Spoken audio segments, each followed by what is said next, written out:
Today at 6, the family of a woman whose body was found in the boot of a car in London have spoken about their pain. Harshita Brella was found 100 miles away from her home. An international manhunt is underway for her husband Pankaj Lamba, whom police have named as the prime suspect. In an exclusive interview with the BBC, we spoke with the parents of Harshita Brella, who say all they want now is justice for their daughter.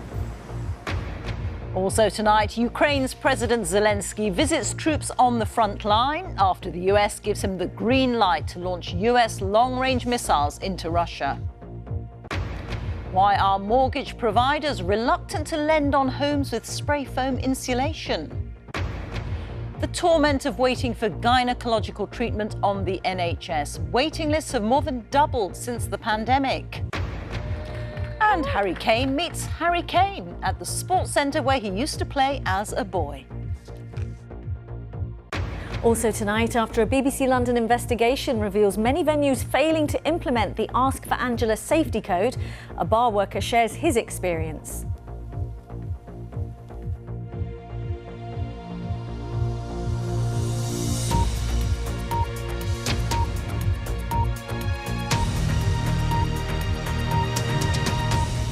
Good evening. The family of Harshita Brella, who was found dead in the boot of a car in East London last week, have told of their heartbreak at the news. Harshita's parents and sister Sonia spoke to the BBC from their home in Delhi. Detectives in the UK believe that Harshita's husband, Pankaj Lamba, murdered the 24-year-old and fled the country. Well, let's go straight now to Samira Hussain, who's just spoken to Harshita's family and who joins us now. Samira. Understandably, these are parents and a sibling that are overcome with grief. They cannot believe that Harshita is no longer with them. And when I asked them to describe what their daughter was like, the father was very quick to say, you know, she was really hardworking and studious, and she wanted to be a teacher, that she would spend her time in Delhi tutoring 2 sessions of children coming in and out of their suburban home, and then she would turn to her own studies. Her sister said that the two of them were inseparable, that even to this day that they would share a plate of food whenever they could. And she said that her sister actually had her inner phone named as Heartbeat, just to indicate how close the two of them were. But really it was speaking to her mother, to Harshita's mother, who could barely get a word out because she was so overcome with grief. And she said all she wants now is justice for her daughter. But when asked whether or not that justice is going to be possible, she couldn't even come to terms with that idea, just saying that that's all that she wants.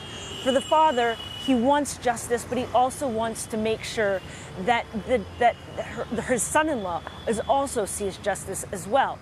And that, of course, the body of their daughter, Harshita Brella, can finally come back home here in India. Samira, thank you very much for that. Samira Hussain, our correspondent, reporting there live in Delhi. And just to let you know that that interview with Harshita's family has just been done, and we'll bring it to you on the news at 10. Well, Harshita Brella lived in Corby in Northamptonshire. Her body was discovered in Ilford in East London, 100 miles away from her home. Our correspondent Joe Black reports. Where is Pankaj Lamba? The 23-year-old has been named by detectives as the prime suspect for his wife's murder. It's several days now since Harshita Brella's body was discovered in the back of a car here in Ilford in East London, nearly 100 miles from the Northamptonshire town of Corby, where she lived. It's been quiet on this estate here today, but residents have told us that there has been police activity in recent days. People who live here say they are deeply concerned about what happened to Miss Brella, and some say they have handed over their CCTV and doorbell footage to the police to see if it helps with the investigation. So last week we've had police parked here. We didn't know why. We thought it was just domestic. They've been there for the last few days, and then yesterday we've had camera crew, a forensic team coming down. They were taking pictures. So it has been a bit crazy, yeah, the last couple of days. Prashant from the local shop says he knew the couple as customers. But it was quite sad news because we used to know her. She was like normal customer. She used to come here sometimes once, twice a week, so she was good. I don't know what was happening in the personal life, but like they were a nice couple and they didn't used to talk much about themselves. More than 60 detectives are working on this case.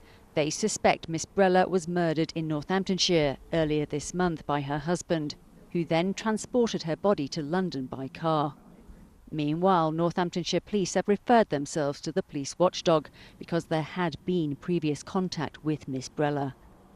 The force confirmed she had previously been the victim of domestic violence, and a domestic violence protection order issued by magistrates in September for 28 days ordered Pankaj Lamba not to harass, pester or intimidate her. While the international search for him continues, the community here in Corby is feeling a deep sense of unease. Joe Black, BBC News.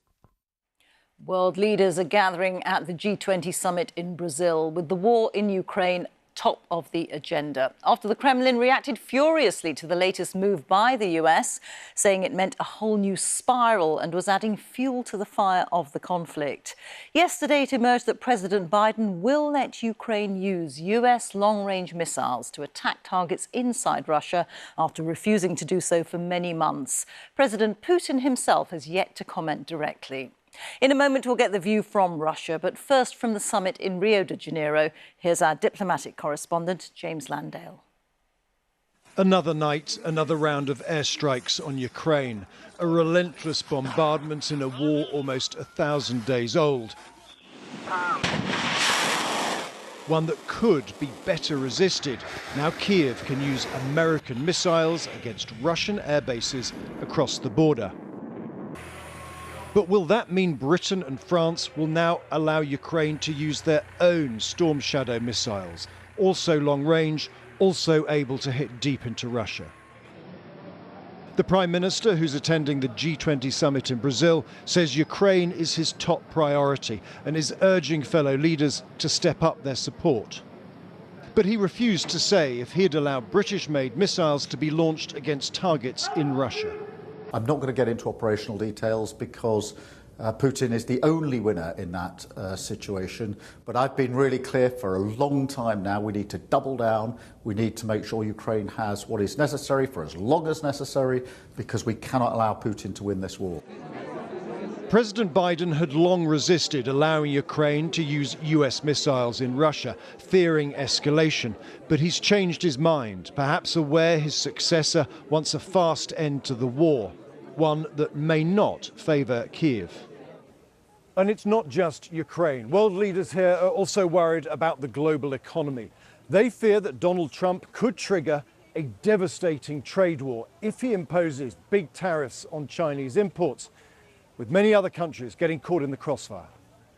That is one reason why Sir Keir Starmer met President Xi of China, the first British Prime Minister to do so for more than 6 years, seeking what he called a sensible and pragmatic relationship to boost trade and the economy at home.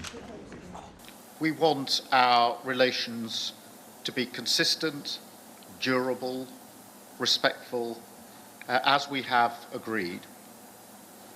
Avoid surprises where possible, and strengthened dialogue should provide stronger understanding. These leaders have their own agenda. They want to discuss ending global hunger, boosting climate finance and reforming international institutions so their interests are better represented. But once again, they're talking about Ukraine and, yes, Donald Trump. James Landale, BBC News, Rio de Janeiro. Well, the US hasn't yet officially confirmed its change of policy, but Ukraine's President Zelensky said the missiles will speak for themselves. The Army tactical missile system, known as ATACMS, have a long range, nearly 190 miles. It would mean that Ukraine could hit targets deep inside Russia, including potentially some of the Russian military targets, which are shown here in red dots. Their use is most likely to focus on the defence of the Kursk region, where Ukraine holds over 380 square miles of Russian territory and where they're soon expecting a counter-offensive by Russian forces boosted by troops from North Korea. Our correspondent Paul Adams reports now from Dnipro, which is near the front line. More traumatic scenes on the streets of Odessa this morning. A Russian missile shot down by Ukraine's air defences, bringing death and destruction to a busy neighbourhood. I was blown over. I was getting out through the rubble. There were dead bodies everywhere. None of this will change when Ukraine starts using America's long-range weapons, like those seen here on a US exercise in Poland. But could they help to turn the tide of this long, grinding war? In Dnipro, a city trying to live a normal life, a mixture today of hope and cynicism. I think it'll be a big change, says Vladislav.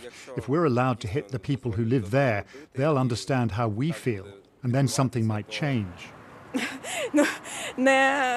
This is not a helping hand, says Elena. It's just some sort of gesture, that's all.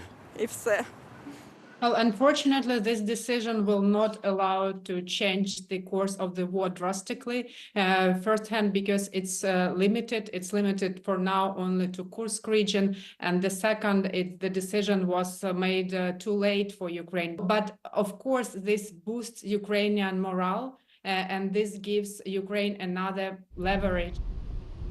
Leverage, perhaps, in Kursk, where Ukrainian troops still occupy Russian territory, hoping to use it as a bargaining chip in the future, conscious that a Russian counteroffensive may be coming,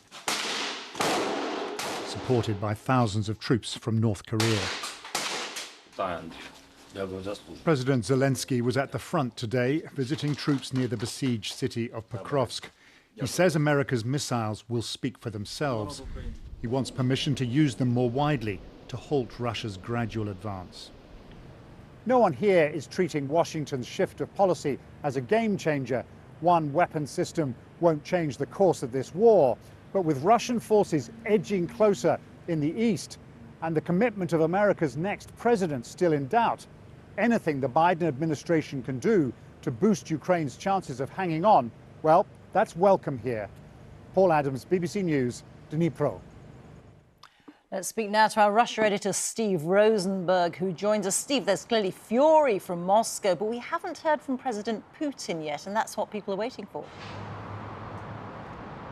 They are, because he will decide how Russia responds to this. We've only heard from his spokesman, and he described Joe Biden's decision on those long-range missiles as reckless, as dangerous. He said it would spark a new spiral of tension, and he accused the Biden administration of pouring fuel onto the fire of the Ukraine conflict. Now, Western leaders would argue that when it comes to fuel on the fire, Russia is ahead of the pack, well ahead after the full-scale Russian invasion of Ukraine, after 1,000 days of war, and after the reportedly thousands of North Korean soldiers who Russia have deployed in Kursk region against Ukrainian troops. But the key question now is, how is Putin going to respond? We don't know, but we know that weeks ago he made it clear that he would view the use of long-range Western weapons against Russian territory as basically NATO countries fighting Russia, and would react accordingly. What is accordingly? That isn't clear. Not yet, Rita. Thank you very much. Steve Rosenberg reporting there. Here, a man has admitted being the owner of an XL bully which killed his neighbour. Ian Langley was attacked by the dog in a village near Sunderland last October. Today at Newcastle Crown Court, Christopher Bell pleaded guilty to being the owner of a dog which caused injury leading to death while dangerously out of control in public. He will be sentenced in January. A convoy of more than 100 UN aid lorries carrying food was violently looted in Gaza over the weekend, UNRWA, the UN agency for Palestinian refugees, says. 97 lorries were lost and their drivers were forced at gunpoint to unload their aid after passing through the Israeli-controlled Kerem Shalom crossing in southern Gaza in what's believed to have been one of the worst incidents of its kind. The parents of a British teenager who took his own life after becoming a victim of what's known as sextortion have made a direct appeal to criminals in Nigeria to stop. Murray Dowie from Dunblane was 16 when he ended his life last year. It's thought he'd been tricked by criminals in West Africa into sending intimate pictures of himself and was then blackmailed. It comes as Police Scotland launch a campaign to help protect young people. Angus Crawford reports. a grieving mother and a criminal in their own words. I think they're completely and utterly evil. I don't know if they have any humanity to stop and think about what they're actually doing. This is just like a job, like an industry. It depends on the fish you catch. You might catch small fish or a big fish. Murray Dowie, just 16, one of those who got caught. He was a great kid. He was a really lovely boy. He had a great sense of humour. I still, think about it all the time and how we could have done something. Murray was tricked by someone posing as a girl online. He sent them compromising pictures. Then he was told to pay up or they'd be sent to friends and family. I don't know if they have any humanity to stop and think about what they're actually doing. You can't put into words how painful it is and how devastating, and how that gap, that muddy gap, is just going to be there for the rest of our lives. And I suppose all for the sake of a few quid. A few quid that ends up here in Nigeria. You use a profile of a beautiful girl and you will keep imagining, wow, this is my girlfriend. Well, the painful part of it is that they will never want to tell anyone when this is happening. This man isn't the one who blackmailed Murray, but he's done it to others. It took our BBC colleagues in Lagos months to persuade him to talk. Does he feel guilty? He laughs when we ask. To be honest, I don't put it on my head. If you're a military person, you have to shoot and kill. You're terrorising children. So we play him a message from Scotland. You've ended Murray's life, He didn't deserve to die in the way he did, and the terror he must have felt and the panic. That's one of the hardest things, to think what his last sort of few moments or hours in life were like because of you. To be honest, I am almost crying, like I feel very bad. And today in Scotland, a new campaign with Ros and Mark's backing to try and keep other young people safe. Everything in life passes. There's nothing that is worth taking your own life for. We can't have this happening to more children, like what happened to Murray. Angus Crawford, BBC News. And if you're suffering distress or despair and need support, including urgent support, a list of organisations that can help is available at bbc.co.uk/action line, or you can call for free to hear recorded information, and that's on 0800 066 066. It's just coming up to 18 minutes past 6, our top story this evening. Police are searching for the husband of a woman found dead in the boot of a car in East London last week. Harshita Brella was discovered in Ilford, 100 miles away from her home in Northamptonshire. And still to come, the National Lottery turns 30. We look at how the money is raised and how it's being spent. On BBC London, Clean Water campaigners reveal how raw sewage is flowing straight into our rivers after errors building 7 housing developments. Plus, the perfect tribute to a famous feline, thanks to residents in Enfield.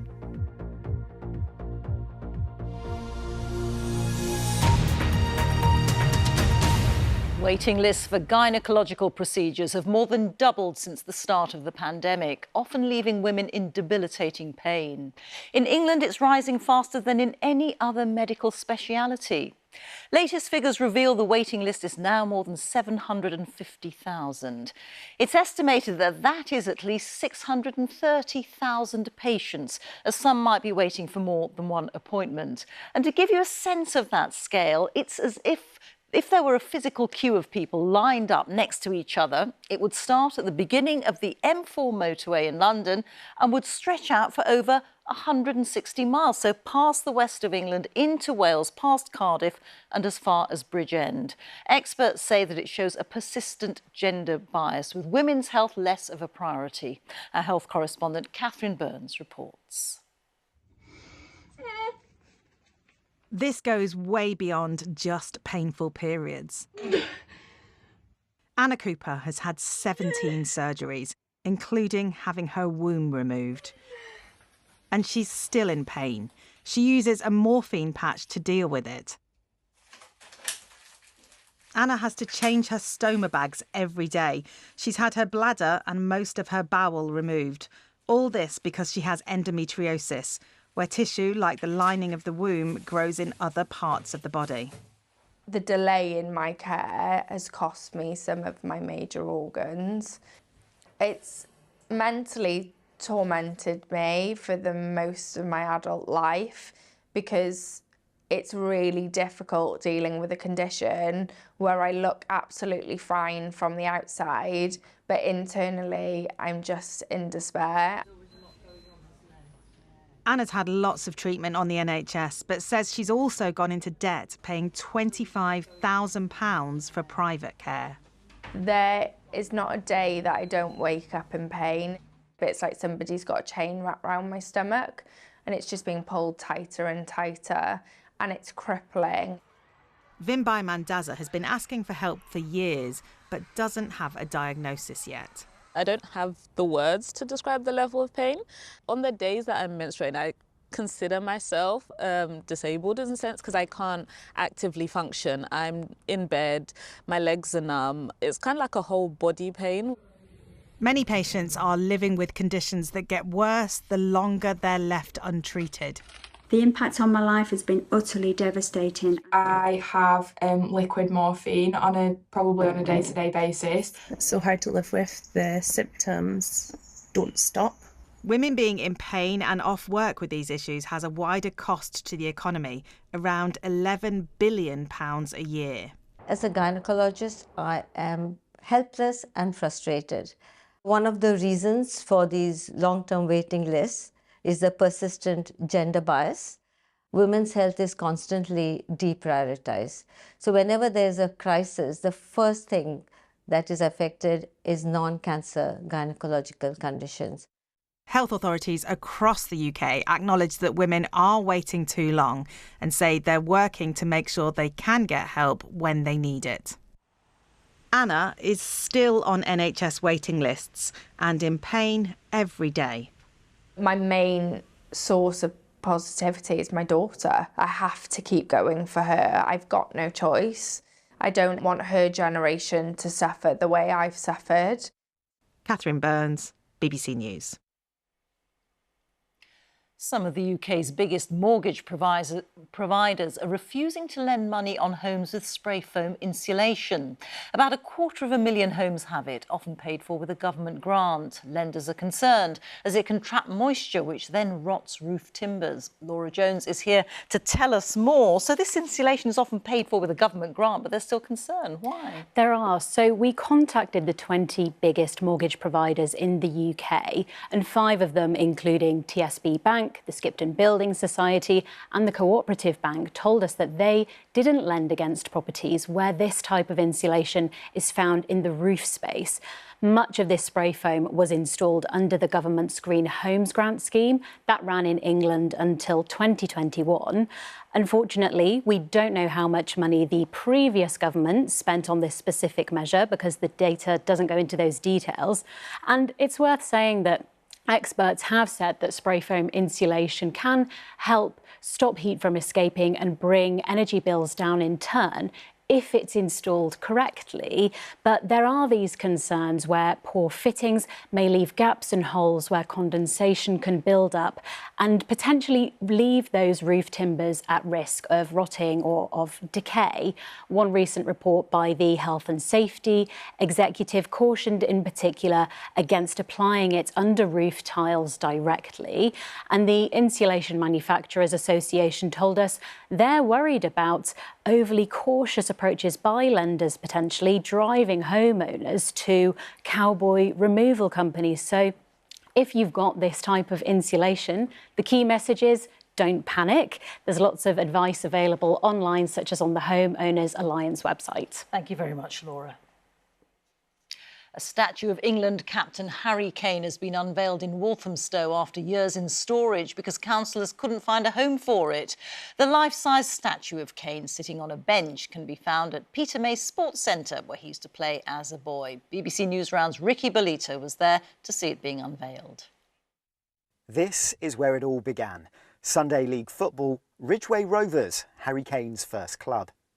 Today, England's captain returns to the same pitch in London where it all started for a special unveiling.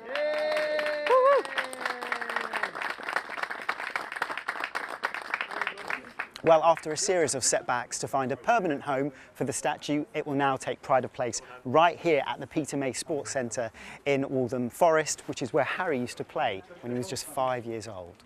No, I'm really impressed with it actually. It's pretty cool to see, and yeah, it's quite humbling to see it here now and to know that there's going to be loads of kids walking past and hopefully being inspired, not just by the statue but the mural as well. I think it's a really incredible story of my journey in my life, and the hard work, and so yeah, I think it's really cool that the kids have somewhere to be inspired by.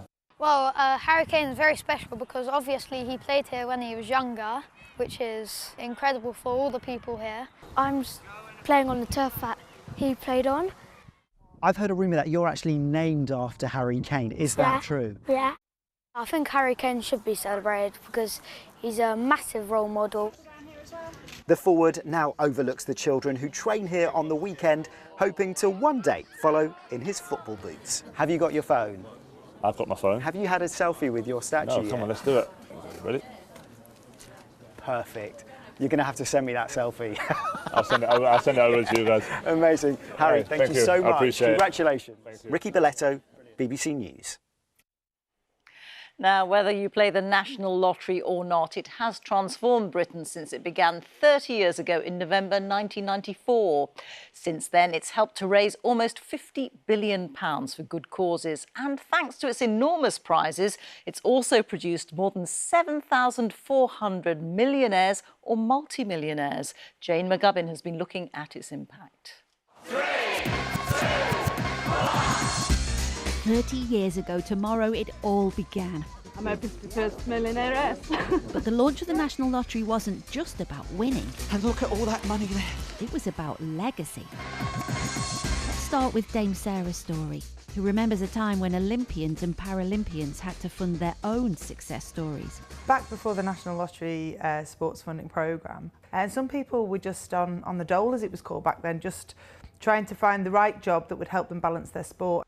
2 years after her gold medal journey began in Barcelona, the National Lottery gave athletes a grant towards living expenses for the very first time. 4 decades on, Dame Sarah Storey is still winning. Right now, an exhibition in London's National Portrait Gallery shows more of that impact. I wanted to make a film about women and football because they were just absent in mainstream society. And everyone laughed at me and said, that's going to never work. No more football. But Dad... But with National Lottery funding in 2002, Gurinder Chadha made the movie Bend It Like Beckham. Fast forward 2 decades. And now look, we're the European champions, and that was down to the National Lottery. The National Lottery might have had a big impact, but it's the big wins that keep people playing. In 2019, Frances became one of 7,400 people who've been made a millionaire in the last 3 decades. But after giving away half of her fortune to good causes in her local community, she still plays. If the National Lottery was not there and doing what they do, the voluntary sector in this country would be on its knees. The National Lottery has invested around £50 billion in good causes over the last 3 decades, and it is still changing lives. And release the balls. Jane McCubbin, BBC News.